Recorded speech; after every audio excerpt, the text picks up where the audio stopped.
Bonjour à tous, mon nom est François Letarte, bienvenue sur ma chaîne JDR D30, une chaîne consacrée aux jeux de rôle sur table avec une vidéo liste. Et oui, je vais répondre à la question du samedi de coup critique, du moment où je fais cette vidéo-là.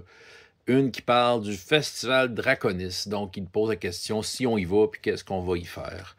J'ai quand même pas mal rempli mon horaire de jeux de rôle. C'est ça, je n'irai pas à des panels, c'est pas parce que je veux pas, c'est pas demander. On peut pas tout faire. Puis je serai pas là le vendredi, donc je vais juste être là le samedi, le dimanche personnellement.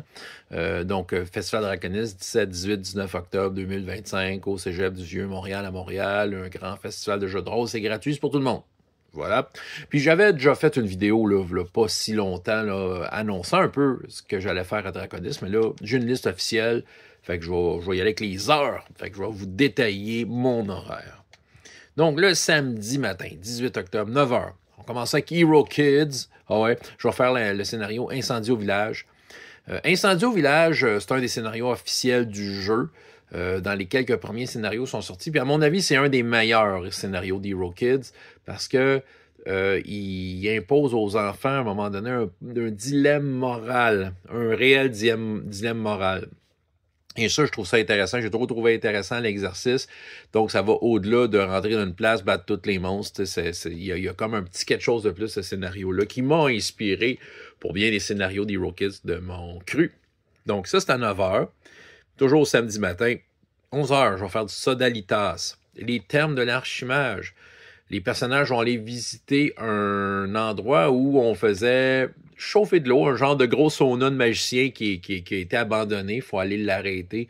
Il se passe toutes sortes d'affaires là-dedans. Donc, Sodalitas, c'est un jeu très sympathique dont je vous parle une fois de temps en temps. Et un jeu à découvrir, en fait.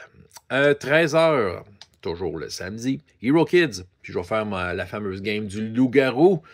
Ça aussi, c'est dans les quelques premiers scénarios. Autrement dit, je reprends les vieux scénarios d'Hero Kids. Évidemment, je veux dire, je les improvise, je les améliore parce que je les ai tellement joués et pratiqués qu'à un moment donné, je les maîtrise puis ils vont super bien. Là. Donc, évidemment, il va y avoir des rebondissements inattendus à essayer de chasser le loup-garou dans la forêt. Après ça, je change mon chapeau de meneur de jeu pour celui de joueur. Et je me suis inscrit à une game de Simbarum à 15 h, qui dure 4 heures. Je me souviens plus du titre, mais j'aime ça, Simbarum, j'y ai déjà joué, c'est un jeu qui est intéressant. La game est en anglais. OK, pourquoi j'ai pris une game en anglais? C'est parce qu'à cette heure-là, il n'y a pas de choix de d'autres games, du moins qui m'intéressaient. Il y en avait une autre, mais je la fais le dimanche. Finalement, j'ai trouvé une façon de m'y insérer. Je vais être à l'aise de jouer en anglais, là, ça va faire changement un petit peu. Puis ça va être de jouer à Simbarum. Fait que tu sais, je vois cette game-là comme de quoi de très, très relax, là, tu sais, je vais passer du bon moment à jouer à Simbarum. Ça fait longtemps que j'ai pas joué. Je pensais pas que j'allais y rejouer. Mais pourquoi pas? Tu sais, les conventions, ça sert à ça. Et finalement, le samedi, de 19 h jusqu'à la fermeture, je vais faire une game de Brain Soda Disparition à Atlantic City. Ça, c'est une game de l'Académie MJ. OK, dans lesquels le meneur de jeu qui s'est inscrit veut se faire évaluer par des joueurs, donc idéalement des meneurs de jeu d'expérience. Je me suis inscrit à celle-là. En fait, pourquoi je me suis inscrit à celle-là? C'est parce que c'est mon fils qui fait la game. Fait que c'est sûr qu'il veut, papa, peux-tu jouer dans ma game? Fait que je vais faire plaisir à mon fils. Fait que je vais jouer. Ben, Brain Soda, j'ai déjà joué avec lui. C'est vrai que c'est quand même intéressant comme jeu. Ça simule de l'horreur de cinéma, là. Puis, petite mécanique de jeu, belle fun. Moi, en tout cas, c'est ça. Fait que, je vous invite, si jamais il n'y a personne d'autre d'inscrit, là, venez avec moi, on va avoir du fun à jouer à Brain Soda et regarder mon fils, sa performance et l'applaudir sur ses bons coups. Fait que, évidemment, samedi, je viens de finir le samedi. En fait, on est rendu dimanche 19 octobre. Le matin, Hero Kids, je vais être meneur de jeu. Le bateau pirate, un autre des vieux classiques d'Hero Kids. C'est le fun de jouer sur une map de bateau pirate, des pirates qui ont enlevé des enfants, on libère ça, puis on se trouve dans toutes sortes de situations parce que les pirates veulent nous arrêter. Fait que ça, c'est un bon petit scénario. Lui, évidemment, je le pimente de plus d'intrigues, de plus d'enjeux que ce qu'il y a au départ. Au départ, tu wipes des pirates, c'est rien que ça, là, mais non, qu'est-ce que tu fais avec les enfants, t'es emmènes où, tu sais. En tout cas, il va y avoir comme un peu de la gestion que les enfants devront dire comment on fait ça? T'sais, des fois, ils vont avoir des idées extraordinaires parce que le jeu est quand même permissif sur bien des affaires, mais il va falloir quand même qu'ils y pensent. Hein? 11 h Sodalitas, le temple elfique. Donc, je crois qu'au moment de faire cette vidéo-là, elle est peut-être complète. Si vous êtes intéressé, allez voir quand même. En fait, là, je dis ça de même, là, ça veut dire Sodalitas peut facilement accueillir 8 joueurs. Quand j'ai fait mon formulaire pour Draconis, quand j'ai annoncé ma game, tu sais, le formulaire limité à 6 joueurs maximum. Mais on s'entend, vous passez autour de la table, dites « Hey, je peux-tu embarquer François si j'ai... » veut dire, s'il me reste la 7e et 8e place, vous pouvez embarquer, c'est ça, ça se fait à 8 joueurs et ça se fait très bien. Un jeu qui est bien monté pour des grands groupes, puis, veut dire, je le teste encore et encore, veut dire, au moment de faire cette vidéo-là, j'ai eu plein de groupes scolaires qui sont passés, on jouait à ça d'Alitas, ils se mettaient en équipe autour d'un personnage, puis on clenchait une aventure en 1 heure, là. C'est sûr que là, j'ai un bloc de 2 heures, mais ça, d'Alitas, je vais essayer de les étirer un peu plus pour question de rajouter du plaisir. Hein? Donc, 11 heures, ça, d'Alitas. Donc, je fais une autre game d'Hero Kids à 13 heures. Donc, la fameuse partie avec les rats dans le sous-sol de l'auberge, c'est l'aventure qui vient avec le livre de base. Évidemment, je l'ai tellement joué que, comme pour toutes les autres aventures d'Hero Kids, ben, j'en rajoute du stock dedans, là, des enjeux et des dilemmes et tout ça. J'aime bien ça, faire ça. Donc, soyez aux rendez-vous, ça va être pas mal le fun.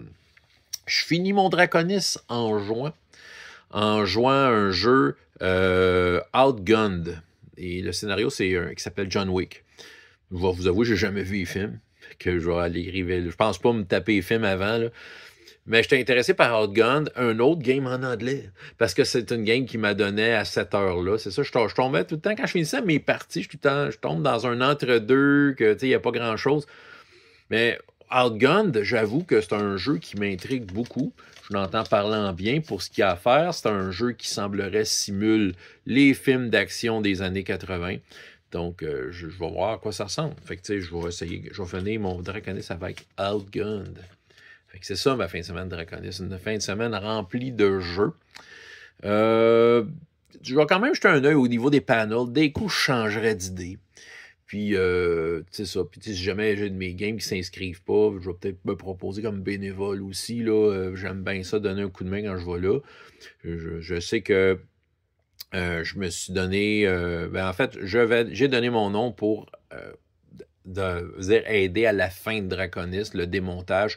Je le fais à chaque année. Tu sais, dans le fond, tant qu'à être là, je les vois placer des tables puis replacer l'endroit parce que c'est comme un genre d'air de dîner du cégep. Puis eux autres, tu sais, le deal, c'est qu'il faut qu'ils replacent la place comme qu'elle était avant quand ils l'ont pris. Fait qu'ils ont un plan, tout ça. Fait qu'on place les tables, on ramasse toutes les affaires, nos clics, nos claques, on s'en va. Fait que je vais sûrement donner le coup de main annuel qui me fait bien plaisir. Fait que c'est ça, ma fin de semaine de Draconis, le 17, 18, 19 octobre 2025 au Cégep du Vieux-Montréal à Montréal. Je vais y être, sûrement faire des bilans par après, des bilans jeux de rôle jeunesse, parce que j'ai comme 6 games jeunesse, là. Je sais pas comment je vais organiser ça, mais en tout cas, j'aurai pas mal de trucs à vous raconter, ça c'est sûr. Et j'espère vous y voir, parce que ce festival-là, il est vraiment bien. Hein? C'est vraiment le plus grand festival de jeux de rôle au Québec. C'est agréable, c'est bien organisé, il y a du choix. Au moment de parler, il y a encore de la place si vous voulez vous inscrire. Vous n'êtes pas décidé, vous vous pointez à la dernière seconde, vous regardez sur le tableau, il reste des places, donc c'est ça, c'est vraiment un festival pour tout le monde. François Letard, JDR des 30, et jusqu'à la prochaine fois, il y a autant de plaisir dans la vie que dans les jeux. Au revoir.